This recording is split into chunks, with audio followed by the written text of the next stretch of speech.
Welcome back, everybody. It's Andrew here, and welcome back to our channel. We've got more huge updates for seniors regarding the next stimulus package and potential Social Security changes. Joe Manchin just did something that's going to have a massive impact on both of these things. So let's discuss the details, but before we jump into it, do me a quick favor, hit like, hit subscribe, and share this channel with anyone who you think might find this helpful.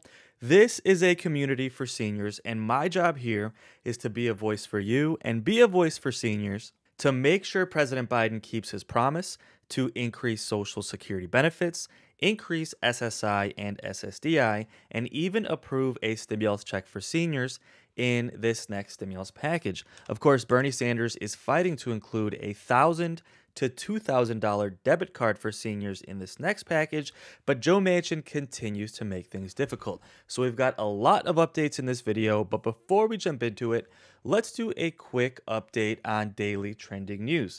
Now, Betty White just passed away, folks, just before 100 years old, and not only was she just beloved in general by seniors, but she was also instrumental when it comes to women's rights and women kind of being involved in the workforce. She was one of the first women in Hollywood to really rise to fame. So she was instrumental for women, and obviously she was just such a beloved person in the senior community. So a little moment of silence for Betty White. And with that said, let's jump right into things involving the economy and kind of things that are related to stimulus. Now, the U.S. jobs report just came out this morning, and this kind of does two things. It looks good for the economy, but it also kind of doesn't look good for stimulus, because although we want the economy to do well, the better it does, the more we see Joe Manchin saying that we don't need more stimulus. We don't need more stimulus checks for seniors. And the data that just came back shows that in December, the United States gained about 200,000 jobs, which is actually less than expected. So that was actually bad for the economy, kind of bad. But the unemployment rate dropped to 3.9%. Now, that's good for the economy, and that's actually better than expected. They weren't expected to hit this number until 2026, and experts thought we were going to hit 4.1% last month. So unemployment continues to go down. It went down a lot more than expected, and again, this is good for the economy. And the biggest sector was really leisure and hospitality. So these sectors that were hit the most during the pandemic continue to gain jobs a lot more quickly. Now, although this is good for the economy, it's technically bad for stimulus. And really what this means is that the Fed is probably going to start raising interest rates more quickly, which means mortgage rates are going to go up. So a lot of seniors like to refinance, kind of take money out of their homes and use that money for retirement. So those rates are going to go up. And then at the same time, we have Joe Manchin saying, well, if unemployment continues to go down, the economy is doing well, this is another reason why we don't need more stimulus. Of course, this is part of the debate, not to say it's not going to happen, but things continue to get more difficult. Of course, Chuck Schumer recently said that if Joe Manchin doesn't get on board, they're going to try and change the filibuster rules, which would allow them to more easily not only approve more stimulus, but also do things like change voting right laws, immigration laws, things like that. Basically make it a lot easier for Democrats to approve a lot more smaller piecemeal legislations that would get done on a partisan level without a single Republican vote, but also make it easier to get this done, like not having to use budget reconciliation, right? Budget reconciliation is that process that Democrats use. They can only use it once to twice a year, and because of that, they end up putting a massive amount of legislation into that package, and then the negotiations just go on for months and months. Whereas if they can do smaller, multiple piecemeal deals, it makes it a lot easier to get things done one by one. Now, with that said, Joe Manchin just did something that obviously, once again, is going to make things more difficult. So let's talk about what he just did. But first, let's play this quick clip showing that a lot of billionaire donors are spending millions of dollars in West Virginia to try and make Joe Manchin look bad if he approves this next stimulus package. So this is kind of what we're working with here. Joe Manchin, he's a Democrat, but he's technically in a Republican state. And if he does things like approves too much stimulus or approves the stimulus checks for seniors, then you have Republican donors slamming him in ads, which means he's worried he would lose his reelection in 2024. So this article is titled GOP aligned, quote-unquote dark money group launches a $1 million ad campaign to pressure Joe Manchin to not allow Chuck Schumer to change the filibuster rules, which would allow them to approve a lot more piecemeal stimulus. So let's take a quick look at this clip, then we'll discuss the details and what Joe Manchin just did. The Republican Party is turning up the pressure on West Virginia Democratic Senator Joe Manchin. Manchin's been criticized by fellow Democrats over not supporting President Biden's domestic agenda, and now the GOP is targeting him on his home turf with a $1 million ad campaign in West Virginia. I do not support getting rid of the filibuster, and Chuck Schumer knows that. If liberals eliminate the filibuster, Senator Schumer and Speaker Nancy Pelosi could jam through their socialist agenda. Call Senator Manchin. Tell him to keep his promise. Protect the Senate filibuster. NBC News reporter Ben Camisar joins us now. He's been tracking this. Ben, who exactly is behind this new ad blitz in West Virginia? Yeah, so this is a dark money group that's run by conservatives with a lot of ties to Senate minority leadership, the Mitch McConnell world. This is a group that's very well known on Capitol Hill, very well known in Washington as working for the Republican Party's agenda, specifically the Senate's agenda. So this is kind of seen as an offshoot of that effort to try and keep the pressure on Manchin because they know, like most Republicans and Democrats in this city do, that Manchin is one of the last sort of holdouts, publicly at least, on issues like the filibuster, and could, if he ends up deciding to get swayed by his Democratic colleagues, some big changes could happen in Washington.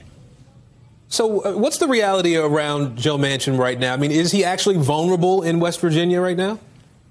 It's a big question. It's a Republican state. It's got a Republican governor who switched parties, and certainly Republicans up and down most elected office. Yet Manchin has figured out how to still survive in this climate. He's run in competitive races before. He's run in this state as it's shifted to the right, and he's held on. So the question is, as the state continues to shift to the right, as we become more partisan, is Manchin politically vulnerable? I'd say the answer is yes, he's politically vulnerable, but he's the kind of candidate who has so far been able to weather those storms. And just one thing to note, he's not up for a re-election until 2024. So it's still pretty unknown what that landscape may look like for him in 2024. But what we do know is they're trying to put the pressure on him now. What about other Democrats? Are you hearing any reaction to these ads from the rest of the party? So Democratic groups have been running these sort of similar Joe Manchin-style whisper campaign ads, too. It's all, playing out on the West Virginia airwaves, trying to get, some groundswell of support either for the Biden agenda, against the Biden agenda. But, there's a lot of different stools to this leg. There's what's going on Capitol Hill. There's what's going on with leadership, trying to work Manchin from both sides. But this is just another facet of that, trying to work the population, trying to work the West Virginia voters to kind of making their voice heard and having that filter back up to Manchin, too. All right, Ben Camisar. So they actually put Joe Manchin's phone number on the screen. So if you take a look, Joe Manchin's phone number, 304-342-5855.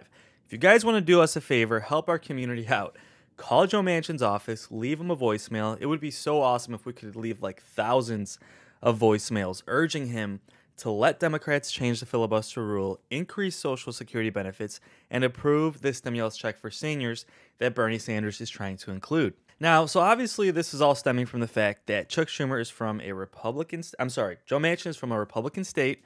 It used to be more of a moderate state. Now it's moving more Republican, and he's having a hard time really balancing those two things.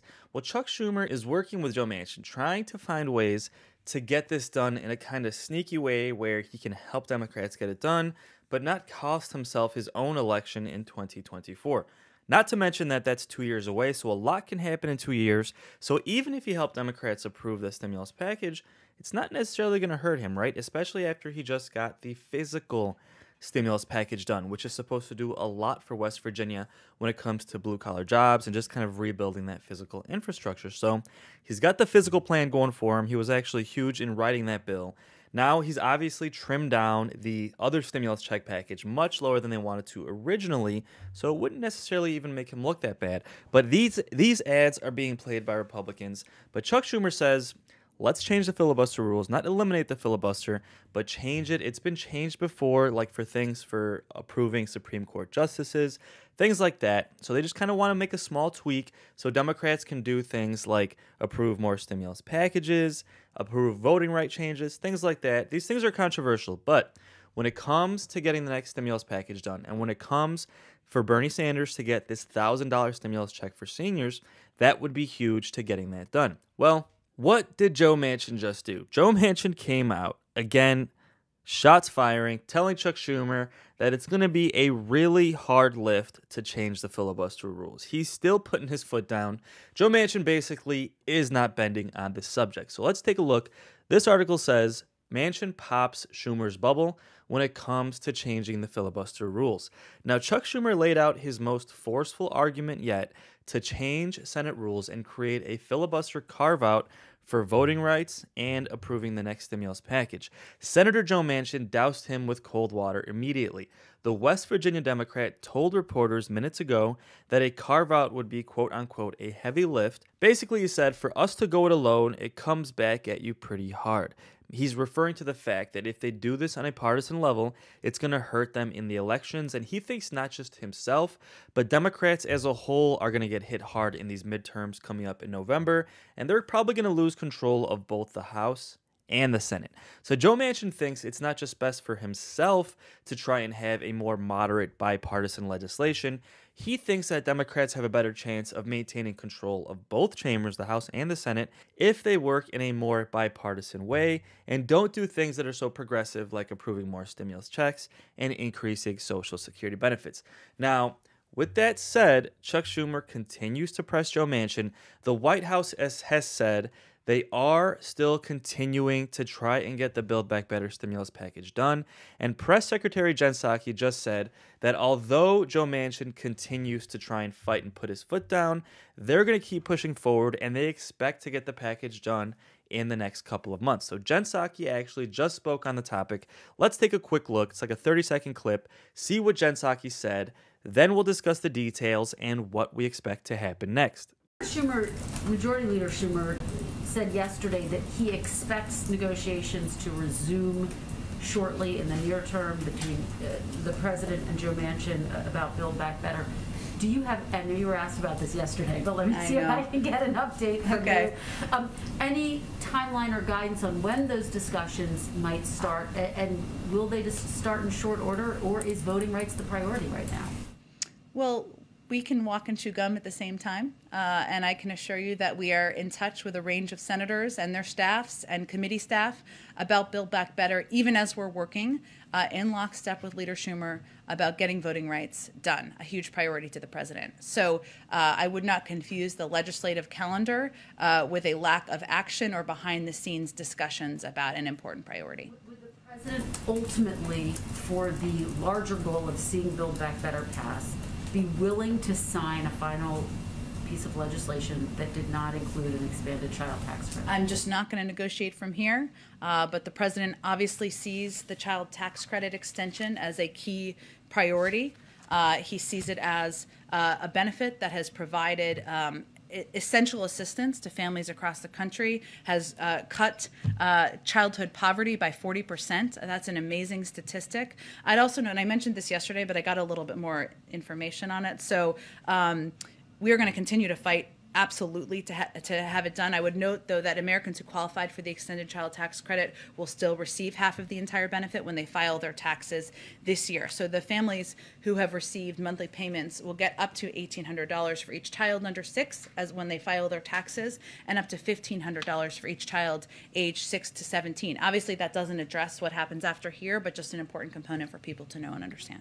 So Jen Psaki really saying that the main thing here is the monthly stimulus payments for families with kids that are currently being sent out. Joe Manchin has harped on that, saying that that's really what he thinks is causing inflation, at least part of it.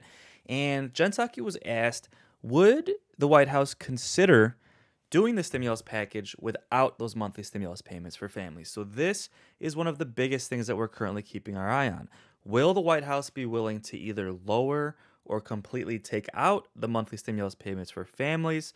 Will Joe Manchin get his way on that? Or will Joe Manchin actually be willing to compromise, just lower the payments and still include it in this next stimulus package? This seems to be one of the biggest sticking points when it comes to getting this done at this point. Now, Nancy Pelosi, she's really been focusing on January 6th, everything going on with that. Obviously, yesterday was the anniversary, but she also recently posted on her Twitter that when America was experiencing the depths of the pandemic and economic crisis, Democrats knew that we had to build back better, and they did so by passing the physical stimulus plan, and they're going to keep moving forward with doing the stimulus check plan, aka the Build Back Better package. So, all Democrats signaling that they're still focusing full steam ahead, trying to get this stimulus package done.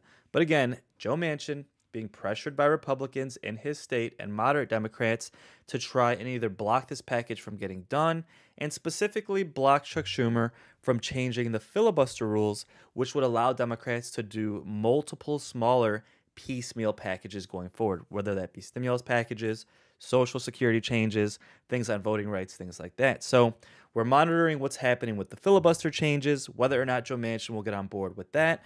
We're also seeing what Democrats are doing regarding the child tax credit monthly stimulus payments and the fact that Bernie Sanders is trying to include that $1,000 to $2,000 debit card for seniors in this next stimulus package. So with that said, we should have a lot of updates in the next couple of weeks. Don't forget to subscribe, and I will keep you posted as things develop on this next stimulus package, Social Security changes, and daily news updates as well. So don't forget to subscribe. And with that said, guys, thank you so much for watching. And until the next video, take care and have a great day.